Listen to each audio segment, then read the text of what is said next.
Hello student, welcome in class. आज का topic है हमारा सामवेद, यजुर्वेद और अथर्ववेद। नेक्स्ट क्लास में हमने देख लिया था ऋग्वेद। ठीक है, आई होप कि आपको अच्छे से समझ में आ गया होगा। अगर आपको कोई भी डाउट रहता है तो आप कमेंट्स बॉक्स में कमेंट्स कीजिए। मैं पूरी तरह कोशिश करूंगी आपके जो डाउट है उनको क्लियर करने की, और क्वेश्चन आंसर भी साथ में लगाते रहिए, जिससे हमारा टॉपिक जो है वो मजबूत हो जाएगा। और मैं भी साथ में आप लोगों को लगवाऊंगी क्वेश्चन आंसर, ताकि क्योंकि पढ़ने का मन तभी करता है जब कोई गाइड करे, नहीं तो ऐसे कोई पढ़ने को नहीं बैठता है। क्वेश्चन आंसर भी कभी एक बार सॉल्व करेंगे, फिर मन नहीं करता तो नहीं करते हैं। इसलिए मैं प्रैक्टिस कराते रहूँगी आप लोगों को क्वेश्चन आंसर की भी, जिससे आपका कोई भी चीज़ जो है वो छूटे मत, कोई भी टॉपिक जो है वो अच्छे से कवर हो जाए। ओके, ठीक है। अब हम देखते हैं सामवेद।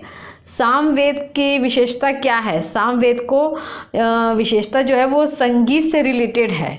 ठीक है, बस एक पॉइंट याद रखो कि सामवेद जब भी हमें यानी कि सामने आए सामवेद, ठीक है, तो उससे बारे में बस ये सोचना है कि वो किससे रिलेटेड है? संगीत से, म्यूजिक से रिलेटेड है। जैसे सा रे गा मा, ठीक है, सा रे गा मा की जानकारी किससे मिलती है? सामवेद से। जैसे ये स से है सा ऐसा, तो किससे जानकारी मिल रही है? ये सामवेद से मिल रही है।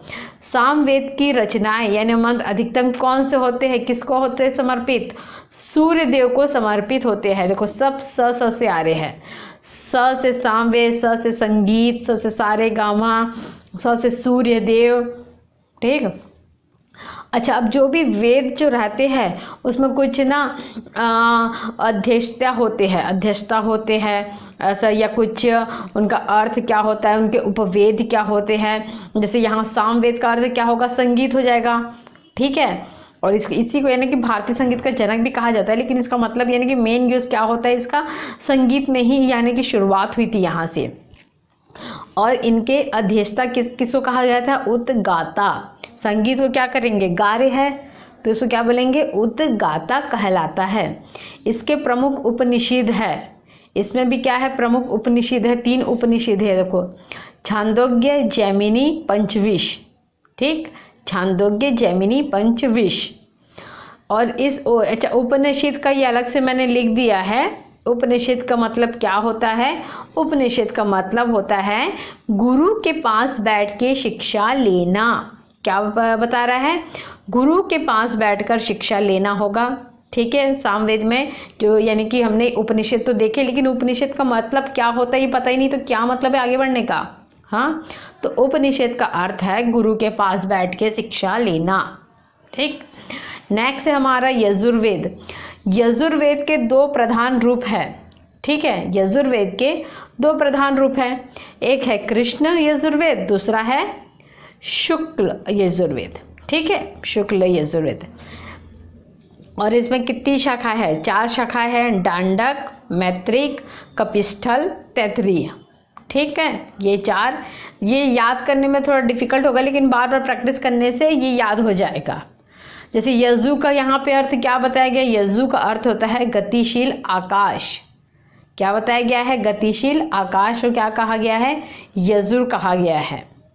और यजुर में क्या होते हैं? गद्य और पद्य दोनों में है। यजुर्वेद किस में है?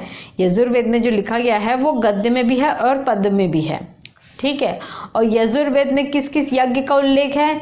राजस्वी यज्ञ और वाजपेयी यज्ञ। ये यज्ञ मतलब अभी नाम से याद रख लो, इसके बारे में डिटेल में आपको आगे बताऊंगी कि राजस्वी यज्ञ में क्या होता है और वाजपेयी यज्ञ में क्या होता है। ठीक है, और यजुर्वेद का उपवेद क्या है? धनुर्वेद है। यजुर्वेद का उपवेद क्या हो गया? धनुर्वेद हो गया। जैसे यहाँ पे भी देखो रे ऐसे लग रही है, यहाँ पे छोटा मात्रा है, उसी से याद रख लो। यहाँ भी छोटी मात्रा लगी, यहाँ भी ऐसा रेफ बना हुआ है आर का, ये सॉरी र का ऐसा आधा र का बना हुआ है। धनुर्वेद, यजुर्वेद ऐसा। ठीक है, और यजुर्वेद में यज्ञ और चावल का उल्लेख होता है। तो यजुर्वेद जो है वो उसका बारे में क्या है? यज्ञ से ही रिलेटेड है, यज्ञ से। और चावल का उल्लेख क्या है? यज्ञ में क्या डालेंगे? चावल डालेंगे। तो इससे कनेक्ट कर लेते हैं हम कि यजुर्वेद में यज्ञ और चावल का उल्लेख मिलता है। ठीक, यहाँ जैसे हमने देखा कि यजुर्वेद का मतलब क्या होता है, यज्ञ से, यानी कि उल्लेख किया गया है यजुर्वेद में ही यज्ञ का। अब यज्ञ में जब क्या होता है, अग्नि जलती है यज्ञ में, तो अग्नि जब जलती है तो उसमें से जो धुआं रहता है, देखना जब भी जैसे हम दिया जलाएंगे या कुछ अग्नि जब भी जलती, तो अग्नि जब तक प्रज्वलित रहती है तब तक उसमें से कौन सा धुआं निकलता है, काले रंग का धुआं निकलता है। जैसी अग्नि बुझ जाती है, जो लकड़ी में अगर अग्नि जल रही है तो पहले तो अग्नि जलते तक तो काला धुआं रहेगा, लेकिन जैसी अग्नि शांत हो गई, अग्नि उसमें से हट गई, तो कौन सा धुआं निकलेगा उस लकड़ी में से, वाइट कलर का धुआं निकलता है, सफ़ेद सफ़ेद धुआं निकलता है। तो देखो इसको हम ऐसे लिंक कर सकते हैं यजुर्वेद में। यजुर्वेद का रिलेशन किससे रिलेटेड है, ये यज्ञ के रिलेटेड है। यज्ञ में कितने क्या बोलते हैं, कितना टाइप का धुआं निकला, 2 टाइप का। पहले आग थी तो काला यानी कृष्ण, और फिर शुष्क मतलब कि गोरा, ठीक है।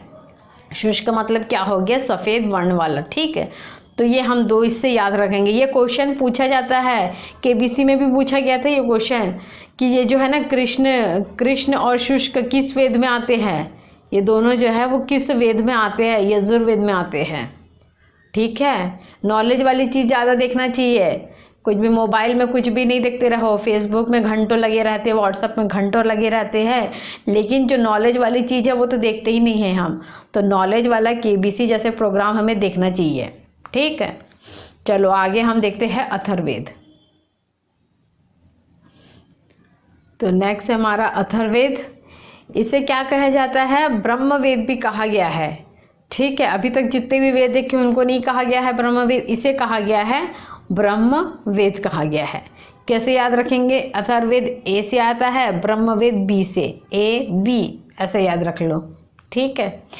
इसके रचयिता अथर्वा ऋषि थे, इसके नाम पर ही इसका नाम क्या पड़ा, उनके नाम पर ही अथर्ववेद पड़ा। तो कौन से ऋषि के कारण हुआ इसका नाम अथर्ववेद पड़ा, अथर्वा ऋषि के कारण, इन्होंने ही रचना की है।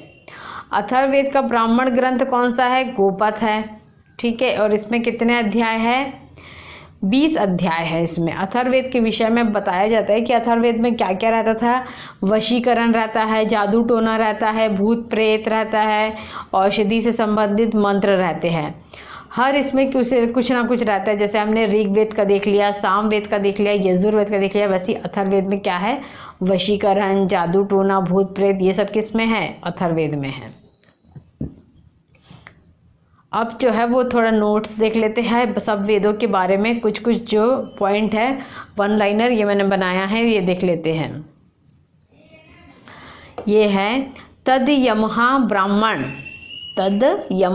ब्राह्मण को सबसे पुराने ब्राह्मण का माना जाता है, ठीक है। और ये है वत्स्य सोमा, क्या है ये, वत्स्य सोमा एक समारोह है जिसमें गैर आर्यन को आर्यन में बदला जाता था। क्या था ये, समारोह था जिसमें गैर आर्यन को आर्यन में बदला जाता था। नेक्स्ट है सतपथ, एक बहुत महत्वपूर्ण एवं निस्त्रीण ब्राह्मण है सतपथ। यह वैदिक काल के दर्शन शास्त्र, धर्मशास्त्र, शैली और रीति रिवाज के बारे में बताता है। तो ये वैदिक काल के जो दर्शन या धर्मशास्त्र ये है उसके बारे में कौन बताता है, शतपथ, मतलब सत्य का रास्ता जो है।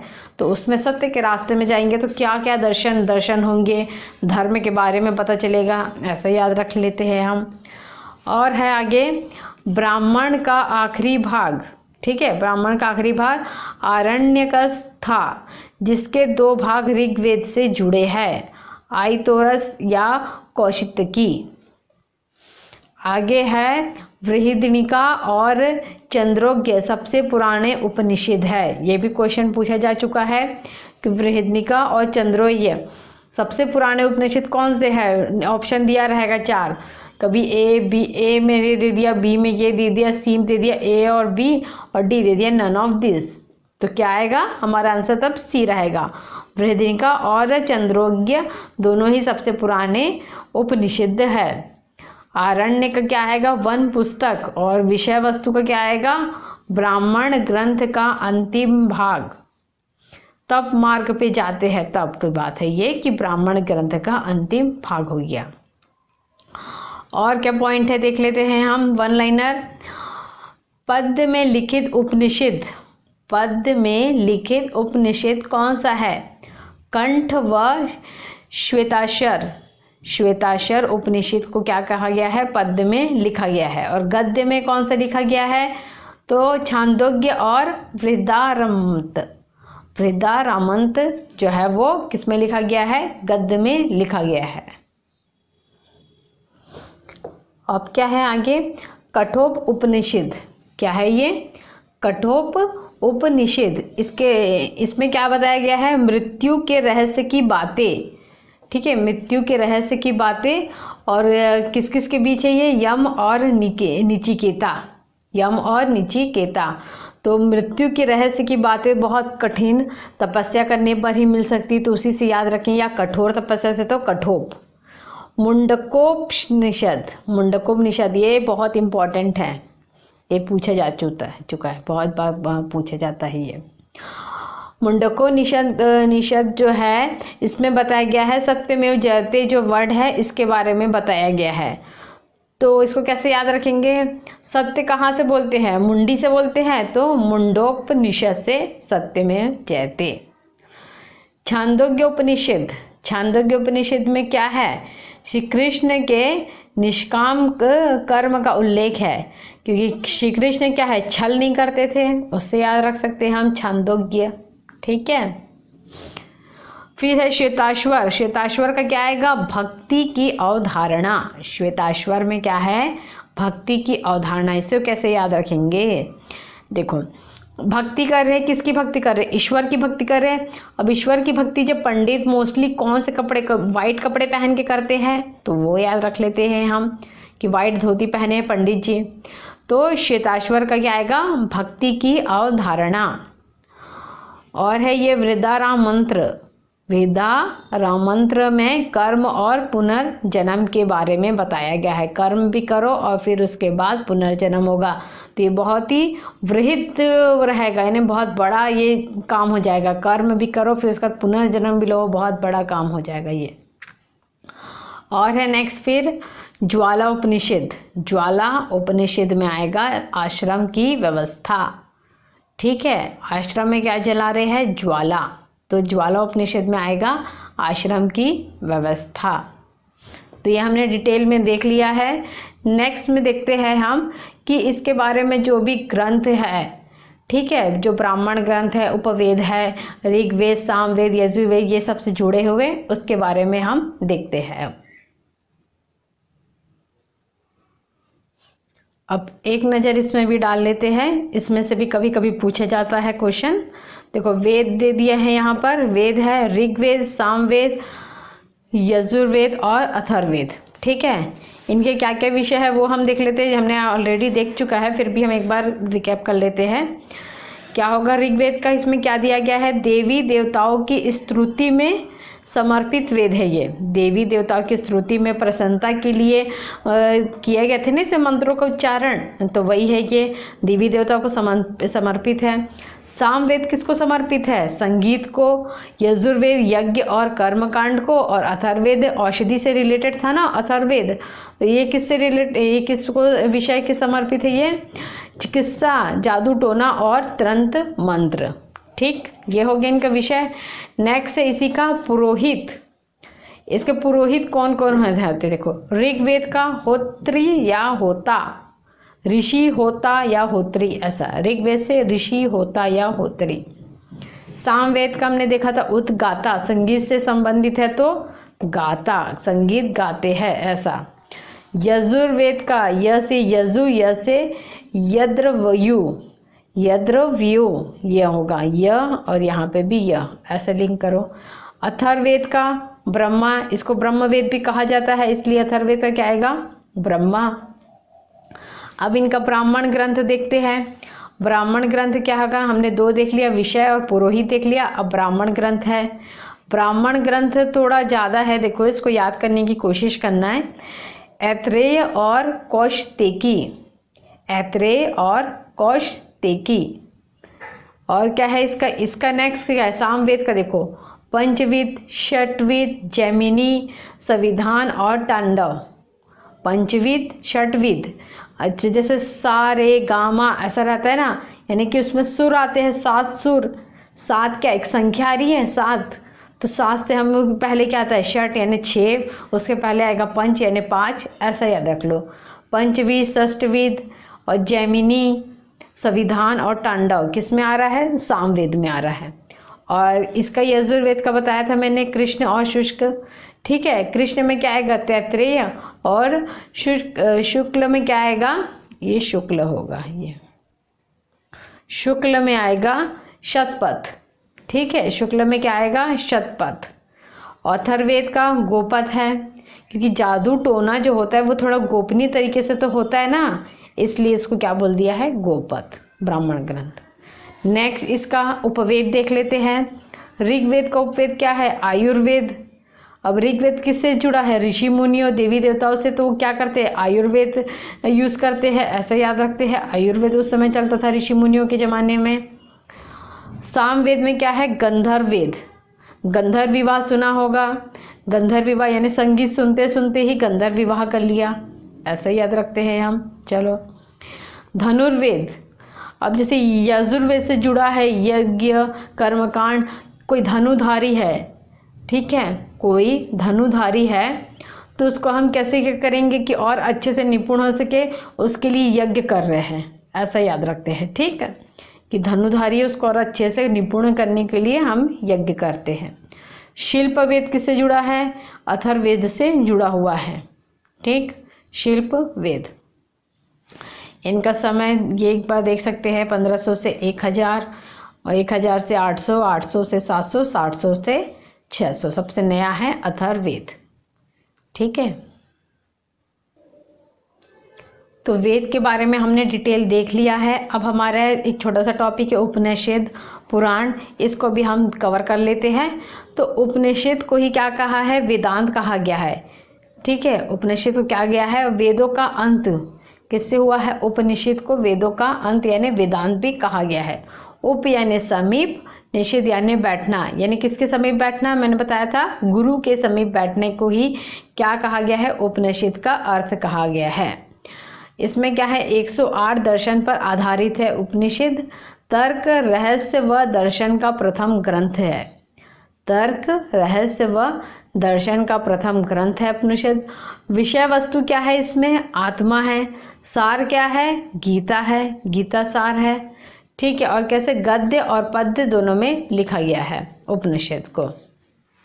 पुराण देख लेते हैं, पुराण कितने हैं टाइप के हैं, पुराण जो है वो 18 टाइप के हैं पुराण। सबसे प्राचीन पुराण कौन सा है, मत्स्य पुराण है। मत्स्य पुराण ही सबसे प्राचीन पुराण है। पुराणों में राजाओं की वंशावली की जानकारी मिलती है।